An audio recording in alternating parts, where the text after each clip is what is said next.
You've hit the nail on the head.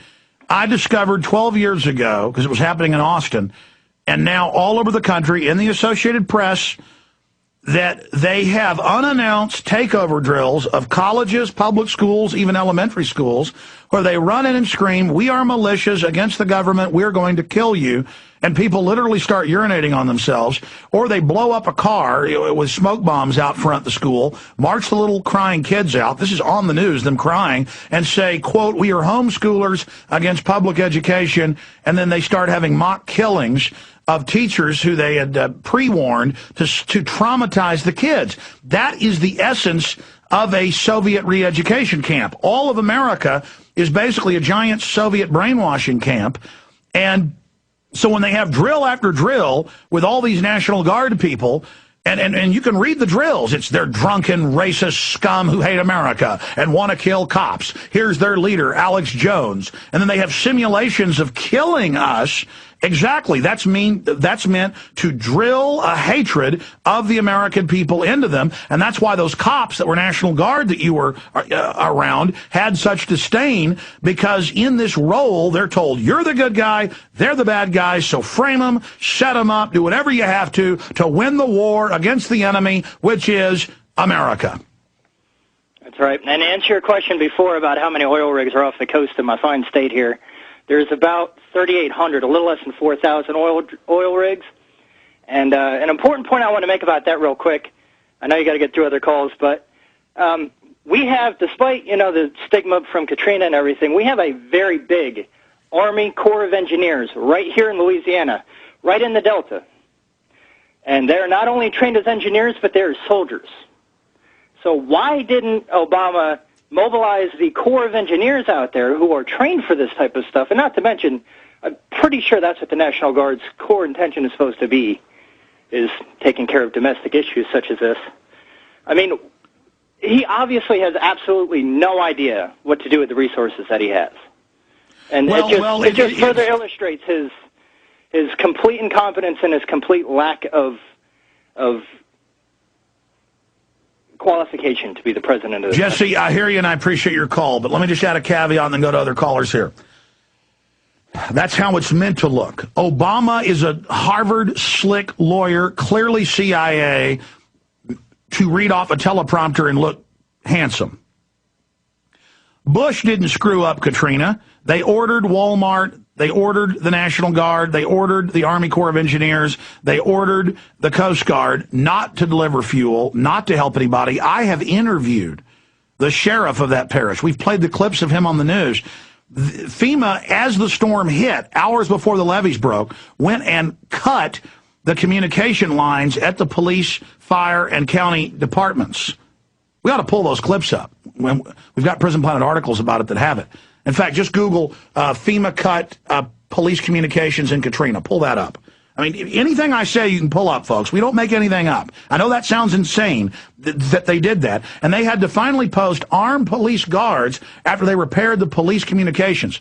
See, that's why the cops, more than half of them, just left. Suddenly, none of their radios worked. FEMA admittedly was jamming cell phones. This was an operation to have it implode, to say FEMA didn't have enough resources so they could get more power and more control. Obama knows they've got the Army Corps of Engineers there. He knows they've got the Navy. He knows they should have lit fire to that oil day one, not day 6. They knew all of that, okay? And he just reads what's on a teleprompter. So sure, he isn't even being briefed on why he's saying this. But I appreciate your call. They want it to fail. They want it to be a disaster. Under political pressure, they say they can suddenly drill in all these new areas because the Russians and the Chinese are moving in to do it because the U.S. blocked companies from doing it, our companies.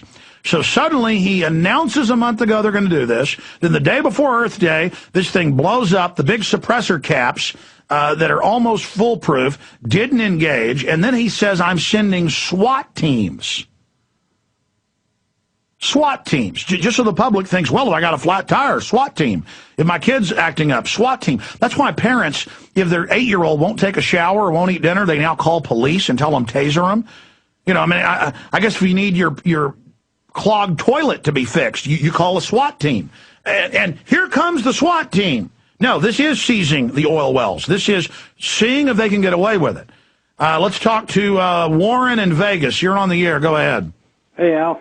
Thanks for holding. Go ahead, sir. Hey, first-time caller, long-time listener. Hey, I've been watching that FEMA drill that's supposed to take place, even though it was allegedly canceled. I called the FEMA office over here, over on Pecos here in town, and I asked them, confronted them in a nice way that I'm just a citizen. I really don't want our city going up in a plume under the auspices of your so-called FEMA drill. Yeah, for those that don't know, it's a nuke drill. Now, Warren, we're just taking calls from police and military on this issue. Are you former police or military? Military. Okay, and so they're going to have an improvised nuke device supposedly go off. It got leaked. FEMA is very upset about it. Go ahead. Yeah, and right, Harry Reid allegedly canceled it. So I ended up calling the local, FEMA office, and he says, "Oh yes, that was canceled, but we've chosen another city." And I says, "Well, sir, can you tell me the city?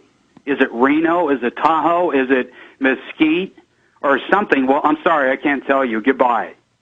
And look, I called to talk about that and that article that you said about the U.S. military's training to go against Tea Party terrorists and putting them in prison camps. And, hey, I ran into 6 German troops here at Walmart, and I had a confrontation with them. I wish I would have had a camera. They verified to me, Alex, because I asked them the question. I said, "You're here for the martial law gun confiscation program, aren't you?"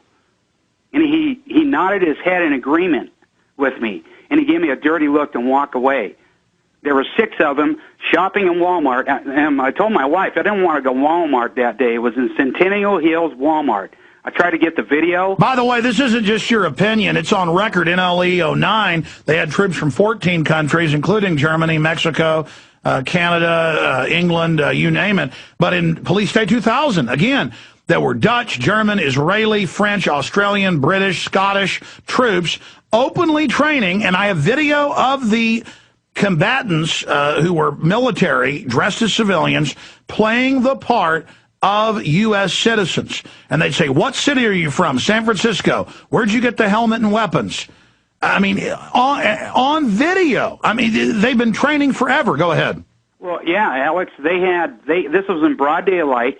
They had their German camo on. That's what caught my eye because I was looking for my wife in the Walmart, going up and down the aisles. And even 2 other shoppers, just common citizens, I asked them, "Hey, you see those 4 guys over there?" Because the other 2 took off and went some other place, they were shopping or something. But I says, "Hey, isn't that strange? You got German camo on these guys, black boots, nice clean haircuts like our guys, servicemen and everything, with the German patch on their right shoulder." And I went up to them and told them what I just told you, and then after they verified they were going to do the gun confiscation program like, i.e., Katrina and other situations, I told them, I said, "Hey, you know what, just go home. What you're doing is illegal, okay? You're not supposed to be on American soil, okay, and doing gun confiscation because it's not going to go well for you." And I was polite. I didn't threaten them or anything like that, but they knew. He verified. I wish I would have had a camera. I didn't have one at the time, but I just wanted to call and tell you that, Alex. I just can't believe this. I mean, everybody here, all the shoppers are walking around. You walk and talk to them. They go, "Oh, this is so neat. Oh, look at these foreign troops. Oh, they're part of Nellis's program, Intertraining Red Flag program." And I says, "No, these aren't Air Force guys. These are infantry troops. I know the difference between the camo and the fatigues and the one-piece jumpsuits that the Air Force wears versus the infantry." I hear you. Warren, I appreciate your call. God bless.